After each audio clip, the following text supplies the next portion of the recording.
ठीक है, जल्दी कर। पीछे अपना 15,000 रुपये जुर्माना हुआ है इसको, ये टैंक बाहर रखने की वजह से। इसलिए आपको दुकानदार जो मैकेनिक्स हैं, जो वेल्डिंग करने वाले हैं, वेल्डर्स हज़रात हैं, उनके लिए ये मैसेज है पैरा की तरफ से कि बाहर टैंक नहीं रखना आपने। बाहर टैंक रखेंगे तो ये ख़तरनाक साबित हो सकता है।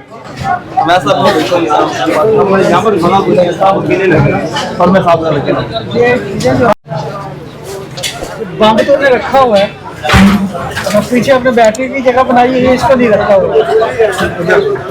जल्दी अंदर कर लो, जल्दी करो अंदर इसको। वेल्डिंग का प्लांट अब अंदर रखा, फिर इसके बाद इसने भी खोलने की कोशिश कर रहा है ये सामान सारा। ये देखें, नहीं तुम्हारे से ताल्लुक क्या है इस डिवाइस से? हमारा काम कैसे है? तुम्हारी तो कुछ और है, दुकान पे चीज का काम है ये। अच्छा भाई, हमें